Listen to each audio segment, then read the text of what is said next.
साथियों, मन की बात के श्रोताओं को ये जानकर भी अच्छा लगेगा कि घरेलू स्तर पर भी हमारे लघु उद्यमियों की सफलता हमें गर्व से भरने वाली है।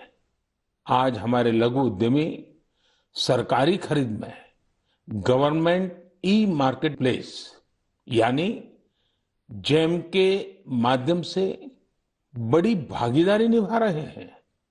टेक्नोलॉजी के माध्यम से बहुत ही ट्रांसपेरेंट व्यवस्था विकसित की गई है। पिछले एक साल में जेम पोर्टल के जरिए सरकार ने 1 लाख करोड़ रुपए से ज्यादा की चीजें खरीदी हैं। देश के कोने कोने से करीब करीब 1.25 लाख लघु उद्यमियों, छोटे दुकानदारों ने अपना सामान सरकार को सीधे बेचा है।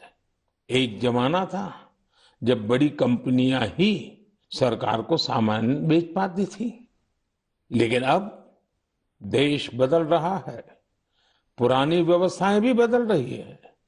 अब छोटे से छोटा दुकानदार भी जेम पोर्टल पर सरकार को अपना सामान बेच सकता है। यही तो नया भारत है। ये न केवल बड़े सपने देखता है, बल्कि उस लक्ष्य तक पहुंचने का साहस भी दिखाता है जहां पहले कोई नहीं पहुंचा है। इसी साहस के दम पर हम सभी भारतीय मिलकर आत्मनिर्भर भारत का सपना भी जरूर पूरा करेंगे। मेरे प्यारे देशवासियों, हाल ही में हुए पद्म सम्मान समारोह में आपने बाबा शिवानंद जी को जरूर देखा होगा। 126 साल के बुजुर्ग की फुर्ती देखकर मेरी तरह हर कोई हैरान हो गया होगा। और मैंने देखा, पलक झपकते ही वो नंदी मुद्रा में प्रणाम करने लगे। मैंने भी बाबा शिवानंद जी को झुककर बार बार प्रणाम किया।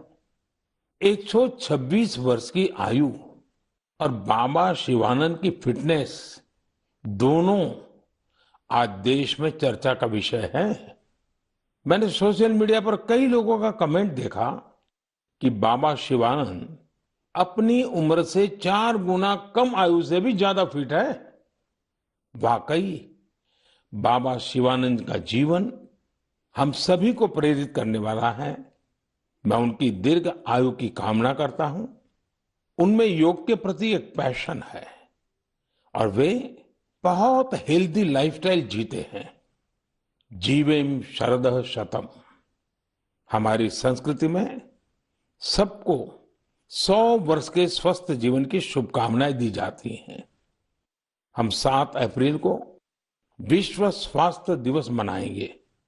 आज पूरे विश्व में हेल्थ को लेकर भारतीय चिंतन, चाहे वो योग हो या आयुर्वेद, इसके प्रति रुझान बढ़ता जा रहा है। अभी आपने देखा होगा कि पिछले ही सप्ताह कतर में एक योग कार्यक्रम का आयोजन किया गया। इसमें 114 देशों के नागरिकों ने हिस्सा लेकर एक नया वर्ल्ड रिकॉर्ड बना दिया। इसी तरह से आयुष इंडस्ट्री का बाजार भी लगातार बड़ा हो रहा है। 6 साल पहले आयुर्वेद से जुड़ी दवाइयों का बाजार 22,000 करोड़ रुपए के आसपास का था।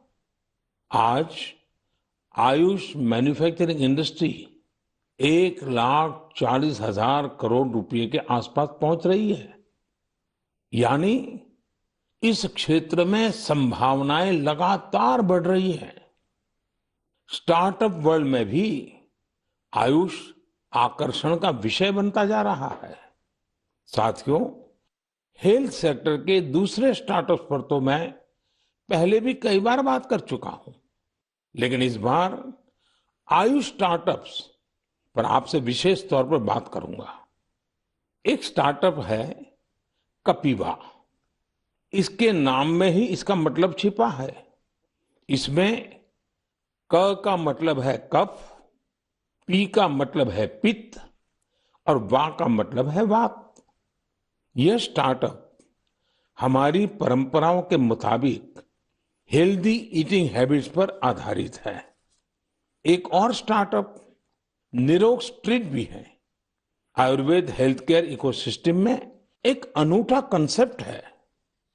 इसका टेक्नोलॉजी ड्रिवन प्लेटफॉर्म दुनिया भर के आयुर्वेदा डॉक्टर्स को सीधे लोगों से जोड़ता है। 50,000 से अधिक प्रैक्टिशनर्स इससे जुड़े हुए हैं। इसी तरह आत्रेय इनोवेशंस एक हेल्थ केयर टेक्नोलॉजी स्टार्टअप है जो होलिस्टिक वेलनेस के क्षेत्र में काम कर रहा है। इक्सोरियल ने न केवल अश्वगंधा के उपयोग को लेकर जागरूकता फैलाई है, बल्कि टॉप क्वालिटी प्रोडक्शन प्रोसेस पर भी बड़ी मात्रा में निवेश किया है। क्योरवेदा ने जड़ी बूटियों के आधुनिक शोध और पारंपरिक ज्ञान के संगम से होलिस्टिक लाइफ के लिए डाइटरी सप्लीमेंट्स का निर्माण किया है। साथियों, अभी तो मैंने कुछ ही नाम गिनाए हैं, ये लिस्ट बहुत लंबी है। ये भारत के युवा उद्यमियों और भारत में बन रही नई संभावनाओं का प्रतीक है। मेरा हेल्थ सेक्टर के स्टार्टअप्स और विशेषकर आयुष स्टार्टअप से एक आग्रह भी है।